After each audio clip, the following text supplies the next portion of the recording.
Je viens vous parler des noirceurs de l'univers.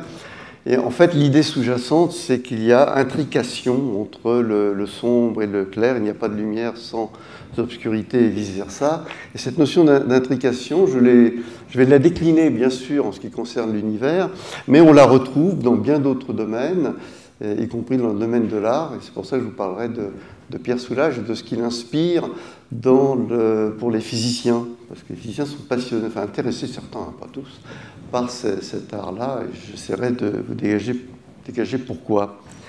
Et alors, en ce qui concerne d'ailleurs le noir, c'est vrai que la fascination de l'esprit humain n'est pas tout à fait un hasard. On sait que le noir, c'est une absence, hein, mais une absence qui n'est pas n'importe quelle absence, parce que c'est une absence qui exalte la lumière. Et bien sûr, pour cette raison, entre autres, cette absence ne saurait épargner l'imaginaire scientifique. Alors, il y a d'ailleurs pas mal d'expressions qui sont liées à des problèmes scientifiques, la plupart du temps énigmatiques, comme par exemple, qui évoquent le noir, comme par exemple le rayonnement du corps noir. Je sais pas si, voilà, je sais que ça m'a fait beaucoup rêver. Et j'étais perplexe quand j'étais étudiant, j'entendais parler du rayonnement du corps noir. La lumière noire, qui est un simple rayonnement ultraviolet, mais quand même, c'est un terme utilisé, c'est un oxymore en soi, lumière noire. L'Ève africaine, qui serait, selon les biologistes, notre mère à tous. Les éclipses. Et puis, comme je vais l'évoquer ce soir, donc la matière noire, les trous noirs, l'énergie noire. Et bien sûr, je vais commencer d'abord par l'énigme du noir de la nuit. Voilà. Mais bon, pour finir avec ce noir, finalement, on est assez proche de nos ancêtres alchimistes qui, eux aussi, attachaient énormément d'importance, comme vous le savez, à l'œuvre noire. Et c'est peut-être pour une raison pour laquelle nous ne devons pas nous étonner que la science contemporaine engendre des idées noires. Voilà. Alors, j'en reviens donc à mon propos. Nous allons commencer par la nuit noire. Alors le soleil se couche, la nuit vient, hein, vous me suivez, la nuit est noire. Surtout s'il n'y a pas de lune, la nuit est particulièrement noire. Et en quelques endroits, donc, tout de même, c'est pas tout à fait vrai. Hein, la Voie lactée, évidemment, c'est un endroit qui a déjà interrogé, qui a interrogé depuis longtemps, beaucoup de légendes et de croyances liées à la Voie lactée. Mais partout ailleurs, là par exemple, elle est profondément noire. Là c'est un espace de ciel d'été entre Deneb et Altaïr, qui sont deux étoiles très brillantes. Il y a la troisième, Vega, qui est pratiquement au-dessus de nos têtes, sous nos latitudes. On appelle les trois belles de l'été. Alors ce qui est remarquable là, c'est que personne ne s'étonne que la nuit soit noire. Et c'est comme une évidence presque pour tout le monde. On peut vivre toute sa vie sans s'en étonner, et puis c'est très bien comme ça. Mais très souvent, vous savez, les évidences sont trompeuses. L'évidence a tendance à nous endormir. On pourrait citer des évidences comme ça qui recèlent des connaissances et des signes qu'il faut savoir déchiffrer. Ne serait-ce que les petits galets qu'on trouve dans les ruisseaux, par exemple, ça nous dit énormément de choses, en particulier sur l'âge de la Terre. Bon, et pourtant, d'autres continuaient à penser, à écrire dans les almanachs que l'univers, enfin que le monde avait été créé il y a 6000 ans. Eh bien, c'est vrai que derrière cette évidence-là se cache une profonde énigme. Que le soleil se soit couché, c'est une condition nécessaire, mais est-ce suffisante? Est-elle suffisante? Non, elle ne l'est pas. Elle ne l'est pas, et c'est pour ça que ça a interrogé beaucoup les scientifiques pendant quelques siècles. Alors on peut donner une explication burlesque. J'avais trouvé que Jean-Marc Lévy-Leblanc a repris aussi, parce que lui aussi il a une conférence sur les nuits noires. Il a découpé ma BD, alors je lui ai repris cette idée. Alors, vous voyez, c'est un ours qui parle à un petit lapin et qui lui dit, mais pourquoi la nuit est noire? C'est simple, dit l'ours. Un soleil, une ombre. C'est clair, n'est-ce pas? Après, il continue, il dit deux soleils, il a mis un lampadaire, deux ombres. Jusque-là, ça va.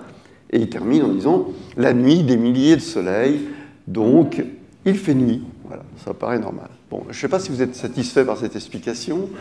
Si vous l'êtes, bon, on peut parler d'autre chose. Si vous n'êtes pas, je continue. Alors, je continue. Alors, en réalité, c'est vrai qu'on est face à un paradoxe. Et pour aller plus avant dans ce paradoxe, je vais vous revenir, enfin contextualiser le problème en remontant un peu dans l'histoire, en particulier au Moyen-Âge. Alors au Moyen-Âge, comment voit-on le monde? Le problème ne se pose pas, parce qu'on voit un monde clos, très fermé, le monde chrétien. Au centre, le Soleil, ensuite, au centre, la Terre, pardon. Ensuite, vous avez toute la série de la Terre, les planètes, et puis au bout, au fond, vous avez le firmament, qui est vécu d'une manière différente selon les cultures, mais pratiquement tout le monde imagine, toutes les cultures imaginent ce firmament comme contenant des étoiles en faible épaisseur. Kepler lui-même pensait que ce n'était pas très épais. Donc on imagine qu'au-delà, qu'est-ce que l'on a au-delà de cette sphère? Soit le feu de la création, auquel cas les étoiles ne sont que des petits trous dans cette voûte, et on voit le feu de la création.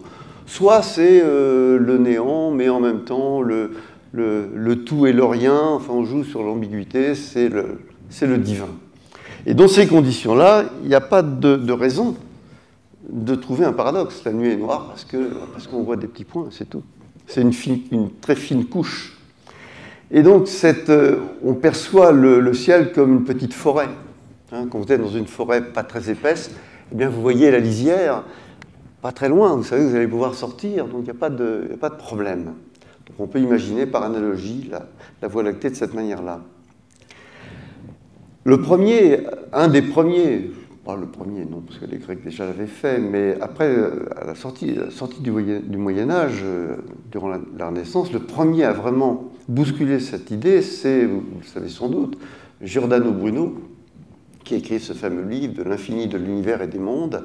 Non seulement il postule la notion d'un univers infini, mais il imagine aussi que dans ces conditions-là, nous n'avons aucune raison d'être seuls, les seuls êtres vivants dans l'univers, il y a sûrement d'autres êtres ailleurs. Alors, toutes ces idées, audacieuses, c'est vrai, magnifiques, mais heurtent de plein fouet, évidemment, le monde chrétien, les Écritures, et pour cette raison, eh bien, il finit brûlé sur un bûcher, et ça aura des conséquences, d'ailleurs, sur la pensée des autres scientifiques qui les regarderont à deux fois avant de publier leurs résultats. Ça a été le cas de Galilée, ça a été le cas de Copernic en particulier. Mais enfin, cette idée fait son chemin. L'univers est infini. Et il fait tellement son chemin qu'il faut attendre quand même un moment où vraiment ça va devenir décisif, on ne va pas pouvoir se passer de cette idée-là.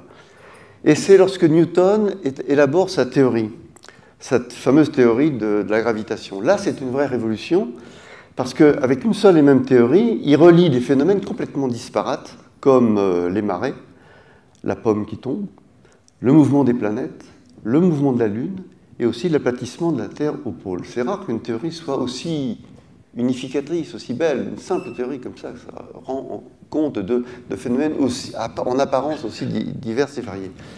Mais la conséquence d'une théorie de ce genre, c'est qu'il faut un univers infini. Il s'en rend compte. Et il n'y a pas tellement d'évidence, autre que celle-là, induite par la théorie, que l'univers est infini, donc ça lui cause quand même quelques problèmes, mais il finit par l'admettre et par l'accepter. Il a d'ailleurs un débat très intéressant avec Leibniz à ce sujet. Et il est relayé par Halley. Edmund Halley, astronome anglais, le fameux découvreur, enfin pas découvreur, celui qui a observé la comète et qui a calculé à l'aide des lois de Newton qu'elle allait revenir à un moment précis quelques années plus tard, même s'il n'a pas eu l'occasion lui-même de la revoir. Ça a été un événement tellement fort que la comète a été donc baptisée du nom de Halley, l'inventeur, entre guillemets. Qu'est-ce que dit Halley? Il dit quelque chose de magnifique.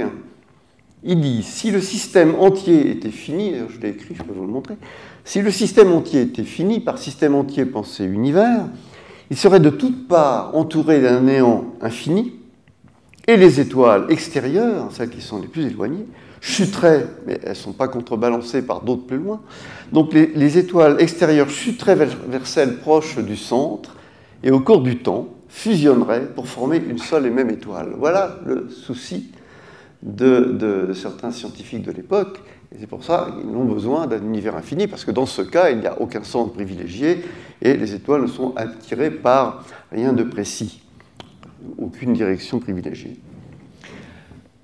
Et là, on voit bien où est le paradoxe.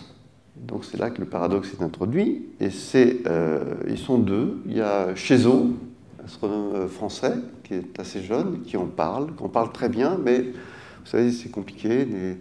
Les réseaux avec lesquels on est, avec qui on discute, comment on consigne ses résultats, ses pensées, font que une idée peut être connue ou pas connue. L'histoire a reconnu Olbers, qui dit les choses de manière suivante. D'abord, il est tout à fait convaincu, et ça c'est intéressant, il est tout à fait convaincu que l'univers est infini. Sinon, il n'aurait pas soulevé le paradoxe. Alors pourquoi il est convaincu? Ce n'est pas du tout pour les raisons de Newton. Enfin, je pense que c'est en partie pour les raisons de Newton, mais il en a une autre. Il dit, l'espace n'est-il pas infini? Est-il concevable que toute la puissance du Créateur ait abandonné au vide cet espace interminable? Je trouve ça magnifique, parce que là, on voit toujours que, eh bien, finalement, on a tendance à diviser le monde en deux, ceux qui croient, ceux qui n'y croient pas, mais on peut avoir dans la même personne un peu les deux idées qui se cohabitent. Cette idée s'impose à la fois scientifiquement et religieusement.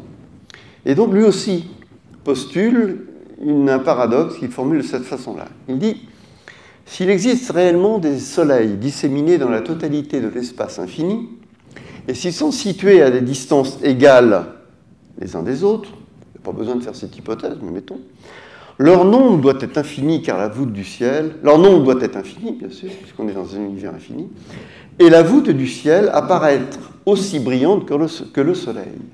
Car, dit-il, ça c'est l'argument de la ligne de visée, toute droite que nous pouvons imaginer partant de notre œil aboutira nécessairement sur une étoile fixe, et une lumière stellaire qui est de même nature que celle du soleil nous parviendrait ainsi de tout point du ciel. Voilà l'argument, le fameux argument connu sous le nom de Olbers, paradoxe de Olbers. Voilà, c'est donc lui.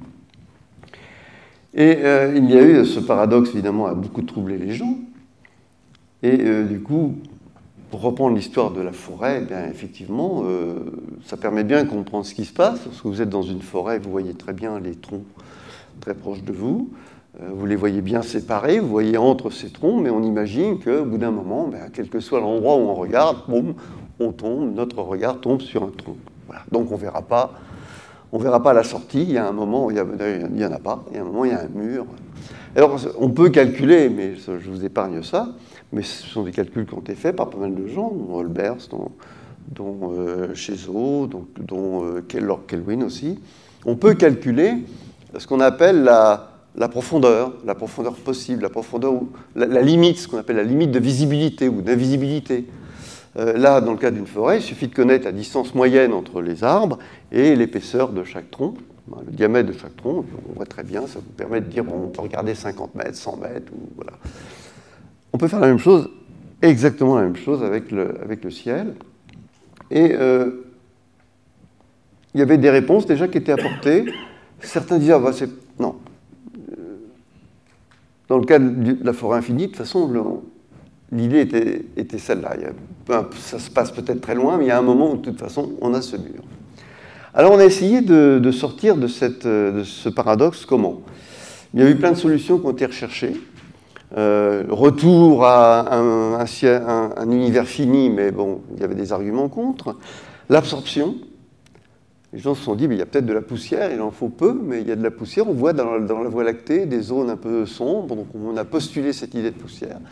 Cette idée a très vite été battue en brèche parce que la poussière absorbe de l'énergie, absorberait l'énergie de la lumière et donc rayonnerait cette énergie sous une autre forme. Et on peut calculer qu'on serait très vite dans une fournaise qui ne serait pas de la lumière visible, mais la température serait extrêmement chaude. Donc on n'a pas trouvé de solution très simple. Alors, ce qui est merveilleux là-dedans, et c'est pour ça que je dédie cette conférence à tous ceux qui ne font pas de la science mais qui s'y intéressent, c'est que la solution a été trouvée par Edgar Poe, voilà, qui n'est pas un scientifique, mais qui est aussi un scientifique. Une intuition très poétique dans un ouvrage qui s'appelle Eureka, qu'il a publié en 1848. Alors, vous voyez le temps qui s'écoule quand même entre le moment où j'ai parlé de Olbers, de Newton, hein, et là, il y a presque 2 siècles. Sauf qu'entre-temps, on avait des éléments nouveaux. La vitesse de la lumière, ça date quand même de 1676, 300 000 km par seconde, Et une deuxième notion qui est que l'univers, les étoiles n'ont pas toujours existé. Ça, c'est une idée déjà religieuse, hein, bien sûr pour beaucoup, mais quand même cette idée s'impose parce qu'on voit des supernovas, on se rend compte qu'il peut y avoir évolution, que les étoiles, même si on n'a pas tout le schéma d'évolution des étoiles, on a de bonnes raisons de penser que les étoiles n'ont pas toujours existé, qu'elles naissent, qu'elles évoluent et qu'elles disparaissent. Alors ces deux idées-là, qui étaient là dans l'air, n'ont pas été vraiment exploitées jusqu'au bout, en particulier celle de la vitesse de la lumière. Personne ne va au bout de ces conséquences, sauf Edgar Poe. Alors, je vous le dis, en 1848, un an avant sa mort, parce qu'il est mort très, très jeune, il fait une conférence et il dit, voilà, puisque les étoiles ne sont pas éternelles, dans de telles conditions, la seule manière de rendre compte des vides que trouvent nos télescopes dans d'innombrables directions est de supposer cet arrière-plan, les régions noires, placé à une distance si prodigieuse qu'aucun rayon lumineux en provenant n'ait pu encore en parvenir jusqu'à nous. Voilà, donc ce qu'il dit, ce qu'il sous-tend par cette phrase, cette phrase qui figure telle quelle dans son ouvrage, c'est que la partie observable de l'univers ne s'étend pas au-delà de la distance parcourue par la lumière depuis le commencement de l'univers. Autrement dit, si l'univers est infini spatialement, il est fini temporellement. Deux notions différentes. En gros, on peut imaginer par la pensée ce qui va se passer avec ce que l'on sait de la lumière. La lumière met une seconde pour venir de la Lune, puisque se déplace à 300 000 km par seconde. La Lune est à peu près à cette distance-là, pour aller vite. Le Soleil, lui, est à 150 millions de kilomètres, donc ça prend quand même du temps pour la lumière, ça lui prend 8 minutes. Ce sont des notions que certains d'entre vous connaissent peut-être, mais je les prends là exprès en otage pour vous expliquer ce concept de cette intuition d'Edgar Poe. Donc il faut 8 minutes pour que la lumière... Donc, autrement dit, quand vous regardez le Soleil, c'est une image vieille de 8 minutes. Donc imaginez que le Soleil se mette à briller. Toutes les étoiles du monde, y compris le Soleil, ça commence aujourd'hui, maintenant, à l'instant même. Eh bien là, nous sommes dans la pièce, nous avons de la lumière, mais dehors, ce serait l'obscurité totale. Il faudra attendre 8 minutes pour avoir de la lumière, et pour voir quoi? Notre horizon serait le Soleil. On verrait rien au-delà. Et il faudrait attendre 4 ans pour voir la deuxième étoile, parce que la deuxième étoile, c'est Proxima du Centaure, elle est, elle, située à 4 années-lumière, c'est-à-dire qu'il faut 4 années pour que la lumière vienne jusqu'à nous. Donc on aurait un horizon limité à 4 années-lumière, c'est-à-dire 40 000 milliards de kilomètres. On ne verrait pas au-delà, même si l'univers est infini. Et je peux continuer. Très vite, évidemment, on verrait de plus en plus d'étoiles, mais pas tant que ça. Il faudra attendre très longtemps. Même pour voir la Voie lactée se dessiner, il faudra attendre quelques milliers d'années. D'une vie humaine ne permettrait pas de voir le début du commencement de la Voie lactée. On ne verrait jamais les nuages de Magellan, on ne verrait pas grand-chose. Donc nous sommes dans un univers qui est comme ça. Évidemment, on voit ce ciel instantané, on voit toutes les étoiles en même temps, mais sachez que la lumière met des temps différents pour arriver d'une étoile à l'autre. Comme lorsque vous rentrez de vacances, vous ouvrez votre boîte aux lettres, toutes les lettres tombent d'un seul coup, même si certaines sont arrivées il y a 2 jours, d'autres il y a 8 jours, d'autres il y a 1 mois, et certaines ne sont pas arrivées non pas parce qu'elles n'ont pas été écrites, mais parce que le facteur n'est pas passé. Voilà. C'est ça qu'il faut comprendre par ce qu'explique très très bien donc Edgar Poe. Alors maintenant, je le formalise d'une manière un petit peu plus technique. Imaginez que vous êtes au centre de cette bulle. On peut imaginer que nous sommes dans l'univers au centre d'une sphère.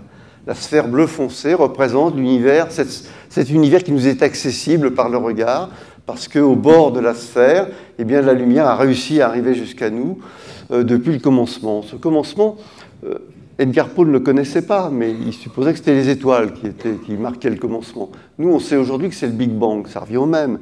Le Big Bang a commencé il y a 14 milliards d'années. Eh bien, l'horizon, l'axe que l'on voit, horizon cosmique, qui est ici, là, vous voyez, sous ma flèche, eh bien, c'est de là à là, il a fallu 14 milliards d'années pour que la lumière arrive. Et on voit tout ce qu'il y a à l'intérieur, évidemment. Mais on ne voit pas ce qu'il y a de l'autre côté. Ça ne veut pas dire qu'il n'y a rien dans cette zone-là, et même au-delà, il y a peut-être quelque chose. Peut-être que ça appartient en tout cas à un passé où ces objets n'étaient pas là par rapport à nous. Mais s'il y a des choses, s'il y a des astres qui existent, eh bien, on attend, on ne les verra pas.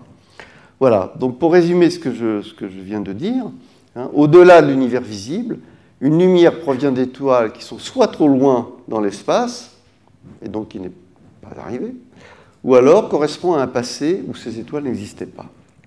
Alors, c'est très beau parce que on voit bien que la vitesse de la lumière rencontre l'âge des étoiles. C'était ça la solution et qu'on n'en voit qu'une partie. Mais on peut quand même se poser la question, dans cet univers-là, qui est dessiné par en bleu foncé,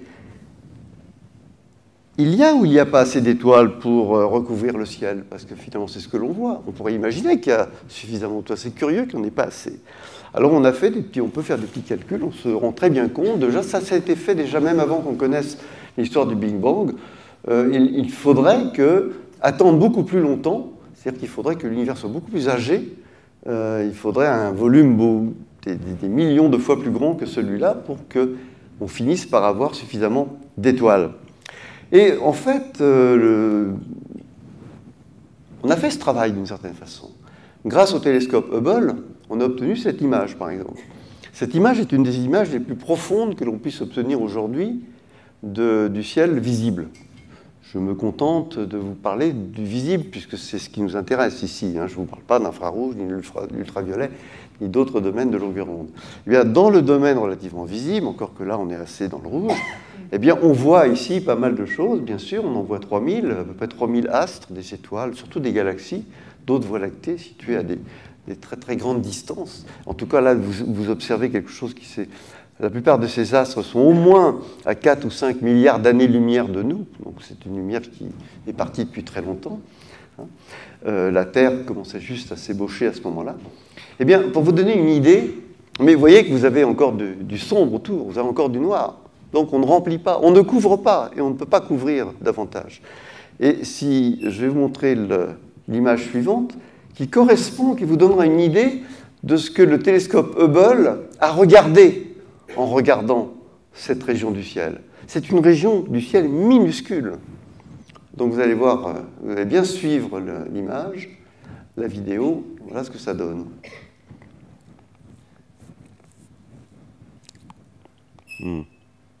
La Lune apparaît, mais c'est un montage. Voilà. Voilà. Vous voyez, on ne voit plus. Hein. Mais Hubble, lui, il a très bien vu, bien sûr, le télescope, il fait 2,40 m, il est au-dessus de l'atmosphère, et il vous restitue ceci. En gros, la région du ciel qui est concernée là, c'est ce que l'on voit à travers le chat d'une aiguille tenue à bout de bras. C'est une toute petite région du ciel. Et pourtant, là-dedans, vous voyez des milliers de galaxies. Mais ça ne suffit pas pour obtenir un ciel complètement noir. Voilà. Alors voilà, donc je pense que là, la réponse à ce paradoxe est maintenant parfaitement connue. On lui ajoute d'ailleurs d'autres éléments, en particulier le fait que l'univers est en expansion, c'est une notion nouvelle que l'on connaît depuis maintenant un siècle à peu près, et ce qui fait que la lumière des astres est décalée par effet Doppler vers le rouge, et donc ça contribue effectivement à nous enlever pas mal de lumière dans la zone visible, mais on a montré que ce n'était pas l'effet le plus important. Ce qui est important, c'est qu'il n'y a vraiment pas assez d'astres pour le faire. Alors, ça ne veut pas dire qu'il n'y a pas de l'énergie dans cette pièce, même si elle est invisible. Ce qui fait l'essentiel de l'univers visible, c'est l'univers que l'on étudie, c'est l'invisible. Et il y a, par exemple, un rayonnement invisible que l'on détecte avec des radiotélescopes. Là, c'est une cartographie de ce rayonnement radio. Ce rayonnement radio est connu pour être ce que l'on appelle la lumière fossile, parce qu'il a été émis, ce rayonnement, 300 000 ans à peine après le Big Bang, et il termine une phase du Big Bang et commence à ce moment-là une autre phase qui est l'époque où la gravitation va régner en maître et permettre à toutes les structures de se mettre en place, les structures, mais pas seulement nous, hein, les étoiles, les galaxies, les amas de galaxies. Et de ce qu'on peut lire dans cette image, qui est une image codée au niveau couleur, parce que ce sont des ondes radio, donc ça ne se voit pas, donc on code les intensités. Hein. Les parties les plus bleues sont les parties les plus froides, et sont les parties où, effectivement, la gravité va pouvoir ensuite s'exercer et rassembler d'une manière plus dense les structures qui vont ensuite croître durant l'expansion de l'univers. Voilà. Donc si je résume tout ce que je viens de dire, la lumière a une vitesse finie, les étoiles sont séparées les unes des autres, l'univers a un âge fini, tout cela fait qu'il y a trop peu d'étoiles pour recouvrir le ciel. Alors, c'est une des noirceurs les plus évidentes, les plus flagrantes, celles que vous connaissez bien, mais il y en a d'autres. Et il y en a d'autres, et je vais donc là soulever une autre idée qui va m'amener à explorer d'autres domaines, c'est la notion d'intrication. J'ai déjà commencé à vous dire, vous savez que évidemment, le noir, ça appelle la lumière. Bon. C'est aussi une idée moderne. Non seulement on la trouve exprimée dans certaines peintures, dont celle de Pierre Soulages, je vous montrerai une de ses toiles, mais c'est aussi une notion qui commence très tôt, dans les années en 1905, lorsque la fameuse année, c'est l'année sublime, je ne sais plus comment on l'appelle cette année, enfin c'est l'année où Einstein développe toute une série d'articles qui ont été fondateurs pour la cosmologie, pour la physique. Eh bien, il livre cette fameuse équation E égale mc2 qui dit ça, qui dit à partir de la matière, qu'elle soit sombre ou pas, eh bien, on obtient de la lumière.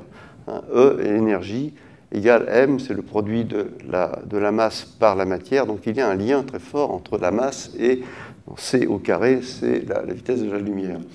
Autrement dit, d'un bloc de matière obscure, on peut obtenir de la lumière, et de la lumière, on peut aussi faire naître de la matière.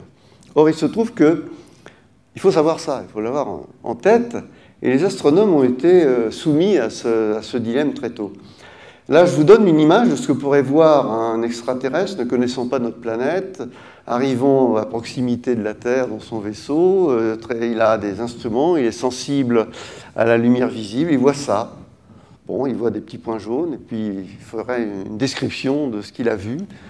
Vous accorderez avec moi qu'il aurait peut-être manqué pas mal de choses. Bon, sur cette image, l'essentiel n'est pas visible. Les continents, bien sûr, et les océans. Alors, bon, il faudrait qu'il revienne avec d'autres outils. Et nous avons été face à ce genre de problème. On a découvert une matière noire, une matière absolument invisible, absolument indétectée par nos télescopes. Et on l'a pesée. Alors vous allez me dire comment on peut peser quelque chose qu'on ne voit pas. Eh bien, vous voyez que la Terre, c'est nous, là, on est sur cette planète Terre, on tourne autour du Soleil. Donc vous voyez, bon, elle va très vite quand elle passe à côté du Soleil, plus lentement quand elle s'en va. Eh bien, ces lois de la dynamique, simplement par la vitesse de rotation de la Terre autour du Soleil, eh bien, on peut mesurer la masse de la Terre et du Soleil si on connaît la distance, etc. Bon, ça, ce sont les lois de Newton. Mais le Soleil n'a pas besoin de briller pour qu'on fasse cet exercice-là. D'accord ? Bon, c'est pas parce qu'il brille qu'on s'est aperçu qu'on tourne autour de lui. Enfin, si. Mais en fait, si le Soleil était noir, eh bien, la Terre continuerait à tourner de la même façon, évidemment, et on serait capable, grâce aux mêmes lois de Newton, on aurait réussi, ça aurait été plus difficile, à soupçonner qu'on tourne autour de quelque chose, et on aurait calculé la masse et la distance. Voilà. Donc, l'invisible n'est pas du tout dissuasif. Et historiquement, c'est en 1937 qu'un astronome suisse, Zwicky, calcule la masse des amas de galaxies. Vous savez que nous sommes dans une voie lactée. Donc une galaxie, c'est ça, c'est un ensemble d'une centaine de milliards d'étoiles tenues par les lois de la gravitation, avec la poussière, avec du gaz.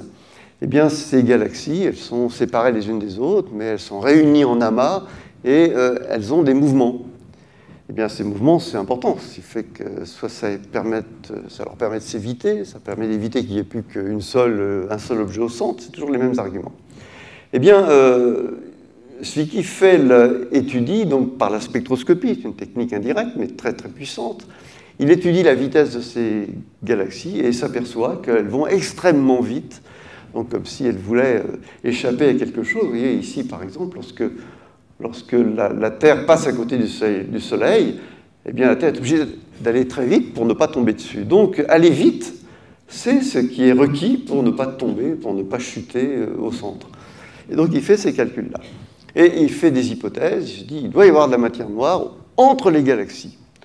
Voilà, obscuration. Bon. Peut-être qu'il y a de l'obscuration, mais il pense que c'est surtout de la matière noire. Et puis en 1932, un petit peu avant, Oort, qui était un autre astrophysicien très connu dans la communauté hollandais, lui, qui était un radioastronome, il a le même raisonnement à propos des étoiles de la Voie lactée, à propos du voisinage solaire des étoiles qui gravitent autour du Soleil, et il parle aussi de matière noire. Donc c'était une idée, vous voyez, que ça met du temps. Ça met du temps. Donc là, je vous montre un amas de galaxies, photographié par Hubble, qui est là, et cet amas de galaxies contient de la matière noire. Les galaxies qui sont là, il y en a beaucoup, elles doivent être retenues, enfin, elles sont obligées de s'extirper d'une matière noire. Cette galaxie qui est là, qui ressemble d'ailleurs beaucoup à notre Voie lactée, j'espère que vous la voyez bien, malgré ça, oui. Cette galaxie, eh bien, elle aussi, elle tourne, et on s'aperçoit, que contrairement à ce qui est prédit par les lois de Kepler, qui ont été donc orchestrées par Newton pour faire cette loi de la gravitation, on s'attend normalement à ce que la vitesse finisse par décroître en s'éloignant. Lorsque vous vous éloignez de quelque chose qui gravite, qui vous attire, bon, vous n'êtes pas obligé de tourner aussi vite. Donc on s'attendait à ce que les étoiles qui sont extérieures tournent beaucoup plus lentement que les étoiles qui sont très très près du noyau, du centre. Et ce n'est pas du tout ça qu'on observe. On observe le contraire. Ça a été fait pour la première fois par une femme astronome, Vera Rubin, qui a travaillé, qui est une Mexicaine, d'origine mexicaine, et qui a passé sa vie toujours maintenant en Californie.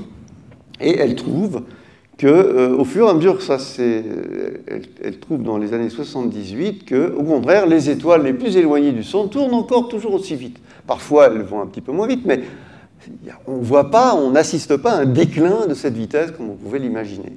Alors, ce petit diagramme un peu technique vous montre un peu le sujet.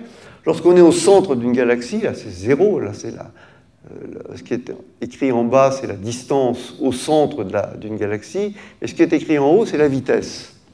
Bon, évidemment, au centre, ça ne tourne pas, il n'y a pas de raison que le centre tourne, donc c'est normal que tout tombe à 0. Mais dès qu'on s'éloigne un peu du centre, eh bien donc, vous atteignez une certaine vitesse, et puis quand on s'éloigne, on s'attend à nouveau à une décroissance pour la raison que je vous ai dite. Vous n'avez plus de raison de tourner très vite.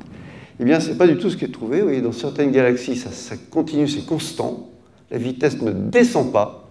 Dans d'autres, elle descend faiblement. Vous voyez, là, c'est M31 vu différemment. Il y a une partie théorique et une partie observable. Bon. Et alors, on découvre peu de temps après que en 21 cm, l'arrêt 21 cm, c'est un rayonnement radio, une onde de 21 cm est observable avec des radiotélescopes. C'est un instrument très puissant parce que très très sensible. On découvre que les galaxies vont bien au-delà de la partie visible. Il y a une partie radio. Et quand on regarde à quelle vitesse se déplacent les atomes d'hydrogène, parce que ce rayonnement radio provient de l'atome d'hydrogène, eh bien on s'aperçoit que les atomes d'hydrogène, quelle que soit leur distance au centre des galaxies, eh bien, tournent toujours aussi vite. Voilà. Donc ça, c'est quelque chose de tout à fait étonnant. Vous voyez, cette image à droite est absolument extraordinaire. L'image au centre, vous voyez là ce que je vous montre? J'ai une petite flèche, je ne sais pas de... Oui, bon, d'accord. Donc cette petite flèche vous montre ce que l'on voit sur une plaque photographique. Eh bien, la partie orangée, ce sont des atomes d'hydrogène qui n'émettent pas de lumière, mais sont visibles en technique radio. Ce sont des ondes radio qui sont émises là, et ce qu'on a coloré, pour que vous puissiez le voir, en orange. Vous voyez que la galaxie radio, entre guillemets, s'étend bien au-delà de la galaxie optique. Et quand on regarde la vitesse donc, des composantes de cette galaxie, qui s'appelle M33, même chose pour M101, vous voyez, la partie radio en jaune est bien plus grande que la partie optique, eh bien on s'aperçoit que la vitesse, vous voyez que c'est en bas en rouge, là, les vitesses ne décroissent pas comme on s'y attend avec la courbe en pointillé A qui est en dessous. Ça, c'est l'ensemble de tout ce qu'on a trouvé. Et si je rassemble, on appelle ça des courbes de rotation, si on fait le bilan entre la partie optique et la partie radio, on obtient systématiquement des courbes de rotation plates. Ça, c'est vraiment extraordinaire. Et c'est une autre évidence qu'il y a une matière que l'on ne voit pas, puisque si on calcule la masse de ces galaxies simplement en comptabilisant la partie lumineuse, on trouve bien moins, une masse bien inférieure à ce que l'on voit par ces techniques-là. Donc il y a une masse cachée. Alors après, on a parlé de masse cachée, on a parlé de masse noire, on a parlé de beaucoup de notions comme cela. Alors ensuite, on en a tenu compte. On est obligé. Quand on a fait des... Vous savez, les observateurs donnent des informations, les théoriciens essayent ensuite de comprendre comment les systèmes aussi importants que des systèmes gravitants comme les galaxies arrivent à être stables. Il y a une chose, par exemple, qui étonne beaucoup dans une galaxie spirale, comme la Voie lactée, c'est que le disque dans lequel on trouve les étoiles et on trouve les ondes de gravité, c'est un disque assez plat, assez fin. Or, ça tourne très vite. Bon, il y a un bulbe tout autour, il y a encore des étoiles ailleurs, mais qu'est-ce qui stabilise ce disque? Est-ce qu'il va partir en vrille? Est-ce qu'il va s'en aller dans tous les sens? Eh bien, les théoriciens, c'est là qu'ils viennent nous aider, eh bien, ont montré qu'il fallait pas mal de matière, justement, pour arriver à stabiliser ces disques-là sur des durées de temps assez importantes. Et donc, cette matière noire est utile pour stabiliser les disques de galaxies. Alors après, on a cherché. On s'est dit, mais cette matière, elle a une propriété, c'est qu'elle est sensible à la gravitation. Hein, sinon, les galaxies ne se mettraient pas à tourner à toute allure, les étoiles ne tourneraient pas très vite, elles sont sensibles à la gravitation, c'est ce qui explique les vitesses. Donc, de quelle matière noire s'agit-il? Est-ce que c'est de la matière noire comme vous et moi? Enfin, je veux dire, est-ce que ça comporte ce qu'on appelle les baryons, des protons, des neutrons, enfin, toute la gamme de particules sensibles à la gravitation? Vous savez, quand vous pesez sur une balance, vous pesez vos baryons. Hein, voilà. Parce que oui. Non, on devrait appeler ça une machine à peser des baryons, parce que les électrons sont 2000 fois plus légers que les neutrons et les protons, donc on pèse ces neutrons et ces protons. Alors, on appelle ça matière baryonique. Alors, est-ce que la matière noire est une matière baryonique? Bon, et sous quelle forme? Si oui, sous quelle forme? On pourrait imaginer des planètes non détectées, des astéroïdes partout, des choses comme ça. Alors, il y a eu des recherches qui ont été faites. Hein, on peut imaginer, alors on a fait des recherches très intéressantes qu'on a appelées micro-lentilles. C'est-à-dire qu'on s'est dit, s'il y a des astres comme cela, des astres obscurs, entre des astres lointains et nous, eh bien, il va y avoir des effets d'amplification dits de lentilles gravitationnelles. On devrait pouvoir observer de temps en temps un flash lumineux qui est dû justement au passage de la lumière à côté, autour de ces objets compacts, dont on ne savait pas trop comment les nommer, mais si c'est baryonique, ça devrait être ça. Il y a eu d'énormes, il y a eu au moins deux expériences, l'expérience Eros et l'expérience Macho.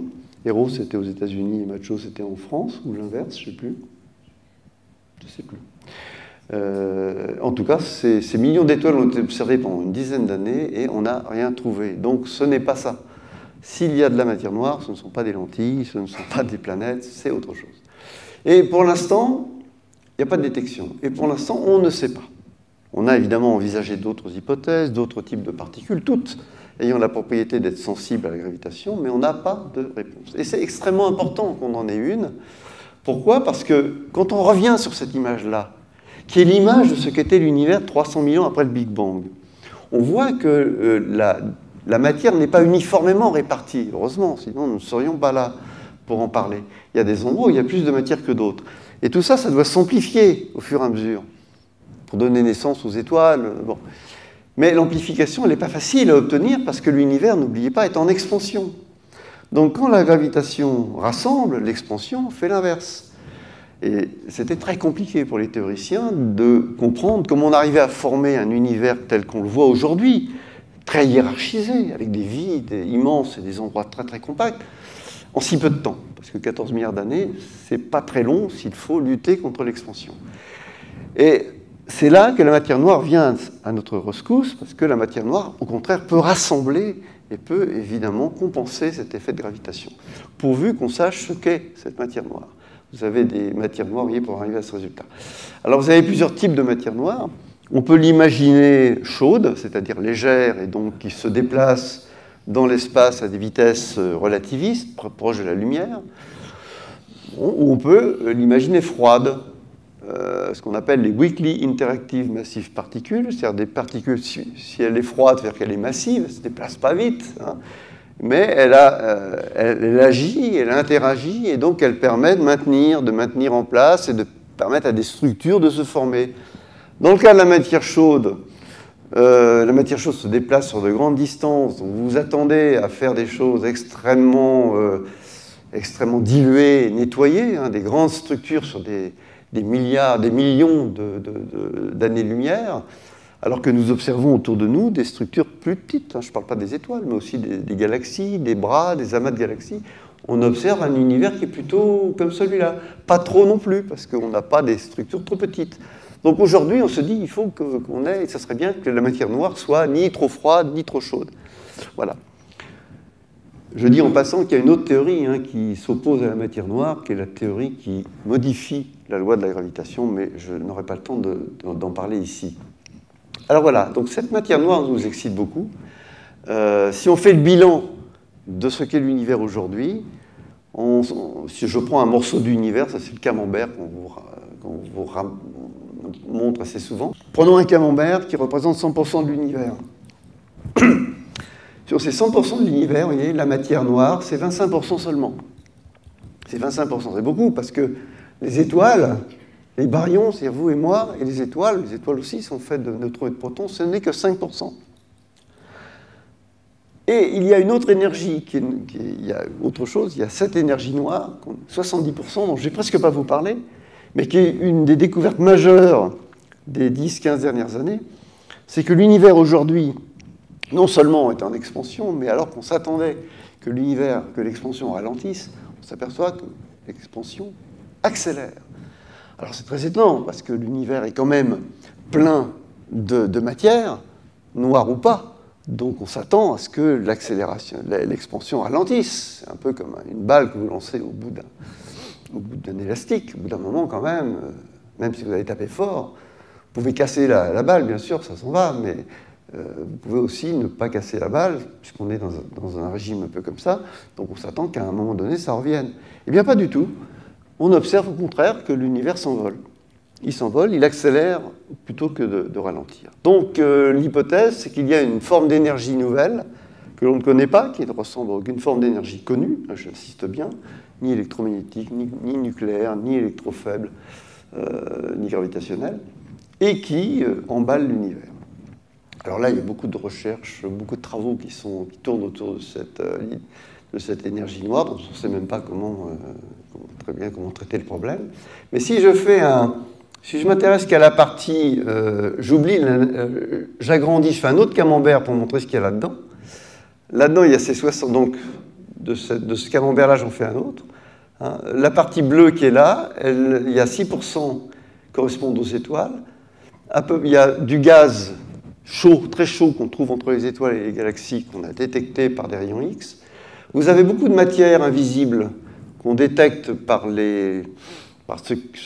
l'empreinte que l'atome d'hydrogène laisse dans le spectre des étoiles, ce qu'on appelle la partie Lyman alpha. Ce sont des galaxies qui ne sont pas encore formées, qui sont là, qui sont naines, etc. Et vous avez aussi un gaz qui est alors là, beaucoup moins dense que l'autre gaz rouge que j'ai indiqué là, qu'on appelle Warm Hot Intergalactic Medium. C'est un milieu pervasif qui se retrouve un peu partout, qui correspond à 5%. Et les 65%, c'est cette fameuse matière noire, donc qui ne correspond plus qu'à 25% quand on considère l'énergie noire ensemble. Voilà, on en est. Mais c'est très important parce que ce noir, vous voyez, cette matière noire, pour noire qu'elle est, elle va quand même, elle détient le secret de la lumière, parce que c'est grâce à cette lumière noire, à cette matière noire, que la lumière est possible, que les étoiles ont été créées, puisqu'ils ont pu se rassembler malgré l'expansion. Donc là, c'est un premier exemple d'intrication, pas tiré par les cheveux du tout, hein, entre le noir et entre l'obscur et la matière. Et dans les modèles de formation de galaxies aujourd'hui, on tient compte de cette matière noire, même si c'est un peu frustrant parce qu'on ne sait pas lui donner un nom, mais on lui donne des propriétés qui sont plausibles avec ce que nous disent les modèles et avec la répartition qu'on croit connaître de cette matière noire dans l'univers. Et c'est ce qui permet de former, de voir naître les galaxies, de voir toute une série de modèles. Vous trouverez ça d'ailleurs très bien sur Internet, des simulations où on met de la matière noire, on met des particules ordinaires, et puis on fait tourner tout cela. C'est d'ailleurs des calculs qui sont très coûteux, très longs et très compliqués. et qui donne pour reproduire l'univers tel qu'on le voit aujourd'hui. Là, c'est une expérience à Kamiokande au Japon, où on essaye de détecter les neutrinos. Vous savez, ces neutrinos sont des particules qui sont sensibles en principe à la gravitation, mais qui ne sont pas des particules chargées, qui interagissent pratiquement avec rien. Le pratiquement fait que là, vous avez des centaines de milliards de neutrinos qui vous traversent le corps sans que nous soyons incommodés, donc ça montre que ce n'est pas très gênant. Mais on essaye de faire des piscines où, lorsqu'ils interagissent de temps en temps, eh bien, il y a un rayonnement Cherenkov qui est émis, et vous avez des détecteurs qui essayent de détecter ça. Au niveau perspective, je ne sais pas trop quoi vous dire, sauf qu'on s'attend à ce que d'autres techniques, des WIMPs, on appelle ça les Weakly Interactive Particles, on connaît à peu près, on peut estimer ce qu'on appelle leur section efficace, hein, avec quelle efficacité ils interagissent avec le reste, mais que ce n'est pas très efficace. Ça, c'est l'efficacité de l'interaction avec la matière ordinaire. Et là, c'est la sensibilité en rouge avec lesquelles nos instruments actuels sont capables de détecter ces particules, si elles existent, on pense que oui. Eh bien, on voit que pour atteindre des sensibilités à peu près normales, où oui, on pense que leur sensibilité, c'est plutôt de l'ordre de 10 puissance 20, j'ai du mal à lire, 10 puissance moins 49, dans une unité qui est une unité de ces gens, de ceux qui font ces expériences, eh bien, c'est plutôt en 2026 qu'on aura des performances suffisantes pour écarter ou ne pas écarter l'hypothèse de ces particules-là. En tout cas, on gagne à peu près un facteur 10 tous les 2 ans, mais c'est quand même extrêmement difficile. Voilà en ce qui concerne ce que je voulais vous dire assez brièvement, parce qu'on peut faire des conférences entières rien que sur la matière noire. Mes collègues le font aussi très bien. Vous en trouverez d'ailleurs sur le site de l'Institut d'astrophysique de Paris, puisqu'il y a nos conférences qui peuvent être visionnées. Et je vais aller un peu plus loin, ou aller explorer d'autres trous qui sont peut-être pas si noirs que ça, alors qu'ils devraient l'être. Ce sont ces fameux trous noirs, les fameux trous noirs que vous connaissez pour en avoir entendu parler un peu partout, et qui ne sont pas si noirs que ça, sinon on ne les aurait pas vus du tout. Mais là, effectivement, ces trous noirs sont pas noirs du tout. Alors, je vais plutôt que vous expliquer qu'un trou noir n'est pas un trou, c'est le contraire d'un trou, c'est un trop-plein, etc., je vous propose d'écouter, de regarder cette petite vidéo qui explique à peu près tout. Je ne vous montrerai plus que des images, qui explique à peu près tout en 3 minutes. Il a été fait par le laboratoire en collaboration avec des artistes. Il a été fait pour l'année mondiale de l'astronomie en 2009. Il a été supervisé par des scientifiques de l'Observatoire de Meudon. L'humain est ainsi fait qu'il se pose en permanence tout un tas de questions comme « D'où viens-je ? Que sais-je ? Ou même « Qu'est-ce qu'un trou noir ?» Un trou avec du noir dedans? La porte de l'univers? Un monstre cosmique? Eh bien, tentons de répondre à cette essentielle interrogation « Qu'est-ce qu'un trou noir ?» En l'état de nos connaissances, on pourrait dire qu'un trou noir est un bidule très atypique. Il n'a pas de surface et sa gravitation est un véritable piège. Une fois tombé dedans, rien ne peut plus en sortir.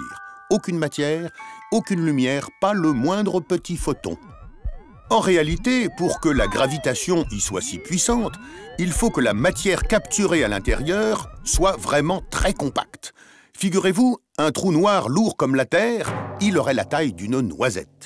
Alors, me direz-vous, comment détecter ce trou qui ne laisse sortir aucun rayon lumineux? En fait, ce que l'on observe, c'est ce qui se passe autour de lui. Par exemple, au centre de notre galaxie, on voit des étoiles gravitant autour de quelque chose qu'on ne voit pas. C'est Sagittarius A étoile, le trou noir de notre galaxie. Dans d'autres galaxies plus lointaines, on observe aussi d'immenses jets de matière émis à proximité de quelque chose qu'on ne voit pas bien non plus. On appelle ça des preuves indirectes, et il y en a de plus en plus. Dans la famille trous noirs, il y a les tout petits, qui seraient peut-être apparus à la naissance de l'univers. Ensuite, nous avons les trous noirs stellaires, seulement quelques masses solaires. Et enfin, les supermassifs, comme celui situé au centre de la Voie lactée, qui ferait environ 3 millions de masses solaires. Ah, une parenthèse pour ceux qui veulent en savoir plus, comment naît un trou noir? Eh bien, quand une étoile très massive a brûlé toutes ses réserves d'énergie, elle s'effondre, elle s'écrase sur elle-même et sa masse se concentre alors en un point microscopique. Et autour, un trou noir est né. Voilà. Refermons cette parenthèse et faisons maintenant un gros effort d'imagination. C'est ça, imaginons que nous nous approchons du trou noir. Avant même d'être tout près, nous voilà entraînés dans sa rotation.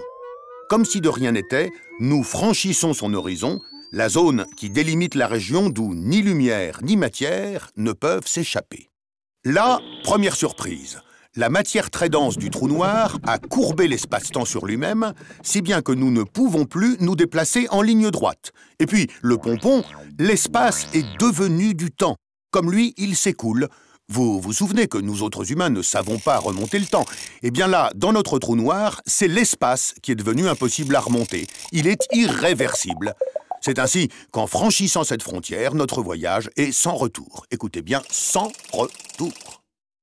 Et pour couronner le tout, une fois prisonniers à l'intérieur, il est vraisemblable que nous soyons transformés en spaghettis ou aplatis comme des crêpes, brinque-ballés dans le chaos des forces qui nous étirent et nous compriment. Seule chance de nous sortir de ce mauvais pas, que notre trou noir s'ouvre sur un autre univers, mais là, c'est de la science-fiction. Alors, pour revenir vers la science, et surtout sur la Terre, un dernier scoop. Des scientifiques espèrent parvenir prochainement à créer en laboratoire des trous noirs, minuscules, qui disparaissent tout de suite, mais qui sont très passionnants à étudier. Vous rendez-vous compte? Créer un trou noir sur Terre. Pour conclure, disons qu'en l'état de nos connaissances, l'humain se demande toujours « d'où viens-je »,« que sais-je » ou « qu'est-ce qu'un trou noir ?» C'est ainsi qu'il scrute le ciel, étudie les particules et élabore des théories pour comprendre ce qui se passe dans notre univers, et c'est ça qui est bien.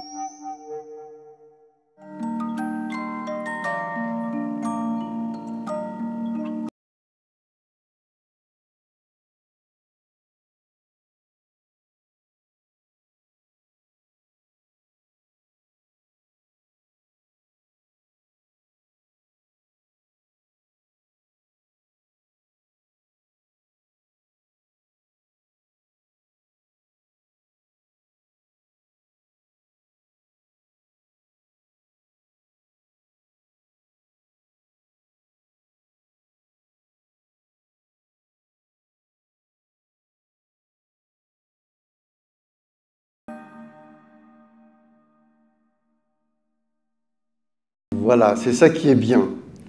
Alors, c'est vrai qu'ils sont noirs, mais ils sont parmi les objets les plus lumineux finalement parce qu'ils trahissent leur présence à cause de cette matière qui s'accumule et qui tombe à leur proximité. Une partie de cette matière évidemment disparaît dans le trou noir, une autre se met en rotation et portée à des températures extrêmes. Et ensuite, une partie de cette énergie aussi peut être évacuée sous forme de jet lumineux, donc, dont on parle dans la vidéo. Et voici un exemple ici, une galaxie assez proche, qui s'appelle M87. On voit ce jet qui a été pris, observé toujours par le télescope Hubble. Vous imaginez que ces points lumineux là, peuvent être aussi brillants que si vous rassembliez toute la lumière de Paris dans une tête d'épingle. Hein. Donc c'est vraiment extrêmement concentré. Et lorsqu'on les a découverts dans l'année, on ne les appelait pas trous noirs, on les appelait quasars. C'était pratiquement ponctuels, c'était extrêmement lumineux. Et quand on a mesuré leur distance, on s'est aperçu que ce n'étaient pas des étoiles ordinaires, mais des objets situés, les objets les plus lointains connus à l'époque. Eh bien, évidemment, il y a eu des débats pour savoir de quoi il s'agissait. D'ailleurs, on a même questionné la notion de décalage vers le jour rouge. Enfin, ça a été une période importante de l'histoire des sciences entre 1965 et, disons que ça s'est apaisé en 1980, à partir du moment où on a admis d'une manière définitive que ces trous noirs existent bien. Et en tout cas, on a admis aussi l'expansion, enfin, beaucoup de choses qui sont tombées dans l'escarcelle de la cosmologie standard.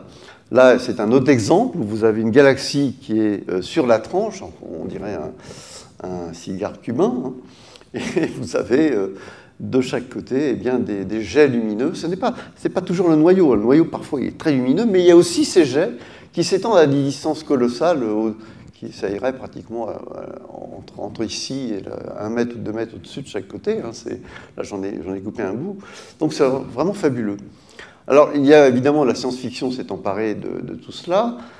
C'est un laboratoire qui permet d'étudier donc les situations extrêmes de la gravitation et l'évolution de certaines étoiles, puisque les étoiles les plus massives ne se terminent pas en supernova, enfin ça se termine en supernova, mais qu'est-ce qu'il y a après la supernova? Ben, soit une étoile à neutrons, soit un trou noir. Et c'est peut-être d'ailleurs les meilleurs cas de trous noirs connus, c'est lorsque une des deux étoiles d'un couple binaire, souvent les étoiles sont binaires, tournent l'une autour de l'autre. Quand l'une des deux est très massive et termine son évolution sous forme d'un trou noir, eh bien l'autre continue à tourner, mais il y a des phénomènes d'échange de matière qui donnent lieu à des phénomènes périodiques et de l'émission de rayons X. Et donc tout cela mis ensemble a permis d'estimer la masse et de conclure à un trou noir. Le film Interstellar a été, vous avez peut-être vu ce film, eh bien c'est un film qui a été fait grâce à l'aide d'un spécialiste des trous noirs que j'ai eu la chance de connaître il y a déjà une vingtaine d'années, qui est un des spécialistes du domaine et qui donc a bien conseillé l'équipe. Donc tout ce que vous voyez là, les distorsions de tout ce qui pourrait passer à côté d'un trou noir sont tout à fait correctes au niveau de la représentation visuelle. Et puisqu'on a parlé de la Voie lactée, je pense qu'effectivement, là, c'est un autre exemple, un contrepoint. C'est un trou noir qui, lui, n'est pas entouré de lumière. Certains trous noirs sont repus, ils ont tout avalé, la lumière a disparu, il n'y a plus rien pour les alimenter. Mais les étoiles qui passent à côté continuent quand même à tourner. Elles ont intérêt, d'ailleurs, à aller vite. Et ça, c'est une expérience qui a été faite à l'ESO. L'ESO, c'est l'Observatoire européen de l'hémisphère sud. C'est une expérience qui doit s'affranchir de la turbulence atmosphérique, qui a été faite sur plusieurs années.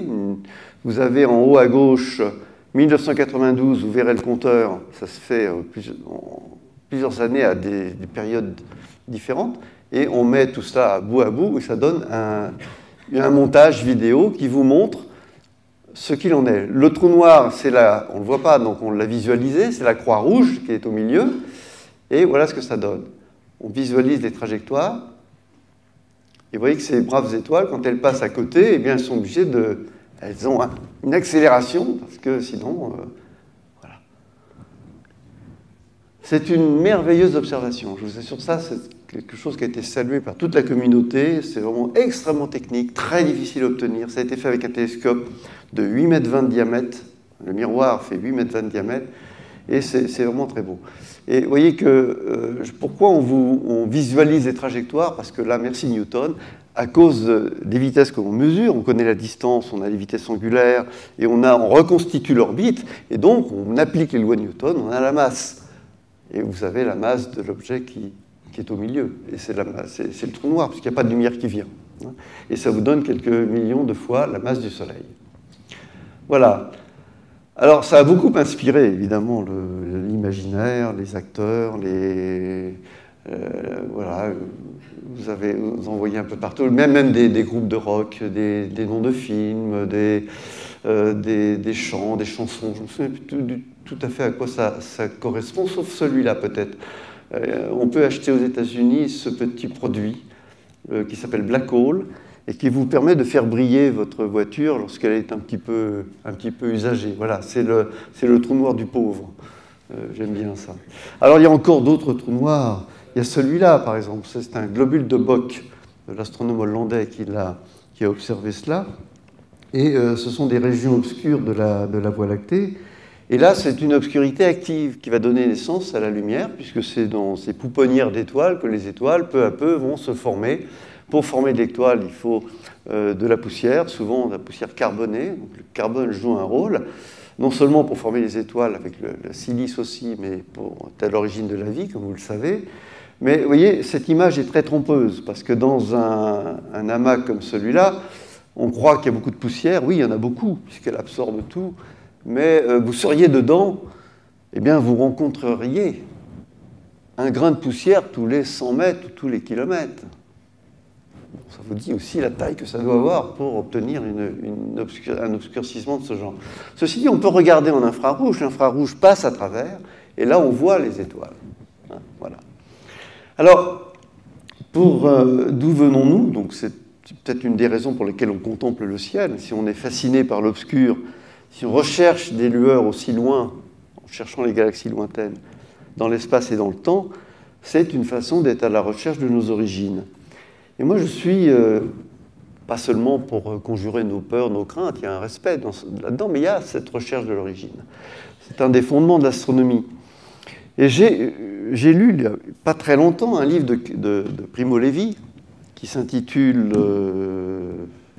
Classification périodique, où il passe en revue différents atomes, différents éléments de la classification périodique, et il en parle merveilleusement, pas de manière... C'est un chimiste, hein, Primo Levi, on se croira au concert. Et au dernier chapitre, c'est le carbone. Et voilà ce qu'il dit sur le carbone. Il dit c'est un élément singulier. Le seul qui soit capable de s'unir avec lui-même en longues chaînes stables, sans dépense d'énergie. Et à la vie sur Terre, il faut justement de longues chaînes. Donc le carbone, c'est intéressant.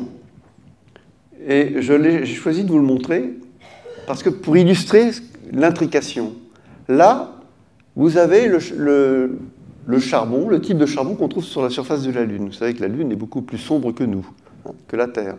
La Terre réfléchit à peu près 30% de la lumière qui lui vient du Soleil, la Lune 10%. Ça s'appelle l'albédo. La Lune, c'est vraiment une boule noire. Et pourtant, elle est brillante parce qu'elle reçoit beaucoup de lumière. Donc elle a à peu près cette allure-là. Vous êtes sur la Lune, vous avez ça sous vos pieds. C'est du carbone. Carbone, c'est celui que vous mettez dans vos poêles pour vous chauffer. Mais ça aussi, c'est du carbone. Hein, voilà. Donc vous voyez comme quoi, finalement, il y a une sorte de... On peut retrouver avec le même élément la lumière comme on peut trouver l'obscurité. Et la manière dont c'est agencé, simplement, concentre et oriente la lumière. Alors, pour terminer, je voudrais évoquer Soulages, parce que la création de ce peintre est particulièrement intéressante, impressionnante. Voilà une de ses toiles, qui est entièrement peinte en noir, il n'y a rien d'autre. Et on voit que selon la position que l'on a, par rapport à cette toile, eh bien, on peut être pratiquement ébloui par une partie de la toile, d'autres endroits, etc. Et ça dépend, c'est nous qui créons l'effet en question. Et c'est impressionnant, j'ai remarqué que d'autres physiciens étaient aussi impressionnés que moi. On est stupéfait donc, devant ces grands tableaux noirs striés, hein, dont l'apparence change à tout instant, à condition qu'on tourne autour. Et pourquoi? Parce que ça évoque l'idée que la réalité est aussi construite par l'observateur. Et ça, c'est une idée scientifique. C'est une idée qui n'est pas nouvelle, qui est née du développement de la physique de l'infiniment petit au XXe siècle. Hein. Et ça a été une des grandes aventures de l'humanité lorsque Bohr, Einstein surtout, non, Bohr surtout, parce qu'Einstein était un petit peu... Enfin, Bohr a découvert le lien entre la lumière et la matière, mais Bohr, lui, a été un des premiers à établir les bases de la mécanique quantique. On sait maintenant que la lumière obéit à un principe de complémentarité, hein, et à la fois se révèle comme onde ou comme particule, mais on ne peut pas observer ces phénomènes simultanément, de même que vous ne pouvez pas observer le noir et la lumière simultanément.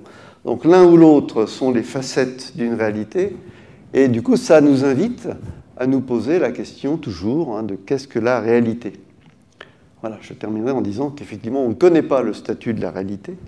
Tout ce que nous connaissons, c'est comment elle réagit quand nous entrons en conversation avec elle. Les lois de l'univers sont les lois qui nous disent comment la réalité nous répond quand nous la questionnons. De la même façon, on ne peut pas être plus près de l'œuvre de Soulages qui nous dit aussi comment, à sa façon, l'interaction qu'il y a entre lumière et matière, entre œuvre et le spectateur. Et je pense que pour moi, la meilleure image que je pourrais donner, c'est celle qui différencie le cinéma du théâtre. La réalité, c'est peut-être un film dans une pièce où il n'y aurait pas de spectateur. La réalité est là, mais personne n'est là pour la regarder. Le film, il est absolument toujours identique à lui-même, hein, sauf si la bobine saute. Alors que pour le théâtre, c'est pas du tout pareil.